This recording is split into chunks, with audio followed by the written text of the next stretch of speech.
শ্রীমদ্ ভগবদ্গীতা যথাযথ অষ্টম অধ্যায় অক্ষর ব্রহ্মযোগ শ্লোক নাম্বার 28। বেদেষু যজ্ঞেষু তপঃসু চৈব দানেষু যৎপূর্ণফলম প্রদিষ্ট্যম অত্যাতি তৎসর্বমিদং বিদত্য়া যোগী পরম স্থানুমপৈতু চাদ্যম। শব্দার্থ: বেদেষু বেদ পাঠে, যজ্ঞেষু যজ্ঞানুষ্ঠানে, তপস্যু তপস্যায়, চ ও এব অবশ্যই, দানেষু দানে, ইয়ৎ যে, পূর্ণফলম পূর্ণফল, প্রদিষ্টম নির্দেশিত হয়েছে, অত্যেতি অতিক্রম করে, তৎসর্বম সেই সমস্ত, ইদম এই, বিদিত্যা জেনে, যোগী ভক্ত, পরম পরম, স্থানম স্থান, উপৈতি প্রাপ্ত হন, চ ও আদ্যম আদি। অনুবাদ: ভক্তিযোগ অবলম্বন করলে তুমি কোনো ফলেই বঞ্চিত হবে না। বেদ পাঠ, যজ্ঞানুষ্ঠান, তপস্যা, দান আদি যত প্রকার জ্ঞান ও কর্ম আছে, সেই সমুদায়ের যে ফল, তা তুমি ভক্তিযোগ দ্বারা লাভ করে আদি ও পরমধাম প্রাপ্ত হও। তাৎপর্য: এই শ্লোকটি কৃষ্ণ ভাবনামৃত ও ভক্তিযোগের বিশেষ বর্ণনা সমন্বিত সপ্তম ও অষ্টম অধ্যায়ের সারমর্ম শ্রী গুরুদেবের তত্ত্বাবধানে বেদ অধ্যয়ন ও তপশ্চার্য অনুশীলন করা অত্যন্ত আবশ্যক। বৈদিক প্রথা অনুসারে ব্রহ্মচারীকে গুরুগৃহে থেকে অনুগত ভৃত্যের মতো গুরুদেবের সেবা করতে হয় এবং তাকে গুরুদেবের জন্যে দুয়ারে দুয়ারে ভিক্ষা করতে হয়। গুরুদেবের আজ্ঞা অনুসারেই কেবল সে ভোজন করে এবং যদিও কোনোদিন গুরুদেব তাকে ভোজনে না ডাকেন, তাহলে সেই দিন সে উপবাসী থাকে। এগুলি ব্রহ্মচার্য ব্রতের কয়েকটি বৈদিক সিদ্ধান্ত। 5 বৎসর থেকে 20 বৎসর পর্যন্ত গুরুর তত্ত্বাবধানে বেদ অধ্যয়ন করার পর ব্রহ্মচারী শিক্ষার্থী পরম চরিত্রবান মানুষ হতে সক্ষম হন। বেদ অধ্যয়ন করার উদ্দেশ্যে আরাম কেদারায় উপবেশনরত মনোধর্মীদের মনোরঞ্জন করা নয়, তার উদ্দেশ্য চরিত্র গঠন করা। এই প্রশিক্ষণের পরে ব্রহ্মচারী গৃহস্থ আশ্রমে প্রবেশ করে বিবাহ করতে পারেন। গৃহস্থ আশ্রমেও তাকে নানা রকম যজ্ঞানুষ্ঠান করতে হয়, যাতে তিনি অধিকতর সিদ্ধি লাভের উদ্দেশ্যে পরমার্থ সাধনে সচেষ্ট হন। ভগবদ্গীতার বর্ণনা অনুসারে দেশ, কাল ও পাত্র বিচারে এবং সত্য, রজ ও তমগুণের পার্থক্য নির্ণয় করে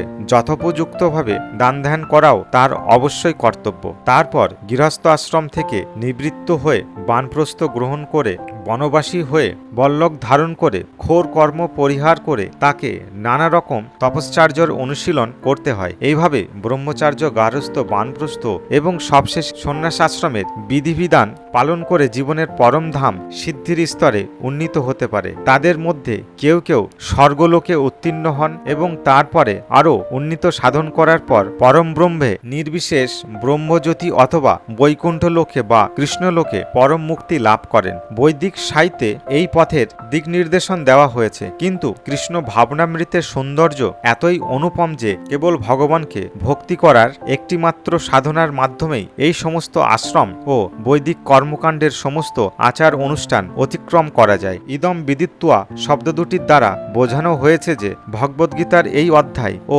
সপ্তম অধ্যায়ে শ্রীকৃষ্ণ যে উপদেশ দিয়েছেন তার পুঁথিগত বিদ্যা বা জল্পনা কল্পনার মাধ্যমে বোঝবার চেষ্টা করা উচিত নয়। পক্ষান্তরে শুদ্ধ ভক্তের সঙ্গ লাভ করে তার কাছ থেকে এ তত্ত্ব শ্রবণের মাধ্যমে হৃদয়ঙ্গম করার চেষ্টা করা উচিত। সপ্তম অধ্যায়ের থেকে শুরু করে দ্বাদশ অধ্যায় পর্যন্ত ভগবদ্গীতার সারমর্ম ব্যাখ্যা করা হয়েছে। প্রথম 6টি অধ্যায়ে এবং শেষের 6টি অধ্যায়ে যেন মাঝের 6টি অধ্যায়কে আবৃত করে রেখেছে, যেগুলি বিশেষভাবে স্বয়ং পরমেশ্বরের দ্বারা সংরক্ষিত হয়েছে। যদি কোনো ভাগ্যবান ভক্ত সঙ্গে ভগবদ্গীতার বিশেষ করে মাঝখানের এই 6টি অধ্যায়ের তথ্য যথার্থভাবে হৃদয়ঙ্গম করতে পারেন, তাহলে তার জীবন সমস্ত তপ, যজ্ঞ, দান, ধ্যান, মনোধর্ম আদির ঊর্ধ্বে দিব্য কীর্তন দ্বারা গৌরবান্বিত হয়। কেননা শুধুমাত্র কৃষ্ণ ভাবনার মাধ্যমেই তিনি এই সব রকম কর্মেই সুফল অর্জন করতে পারেন।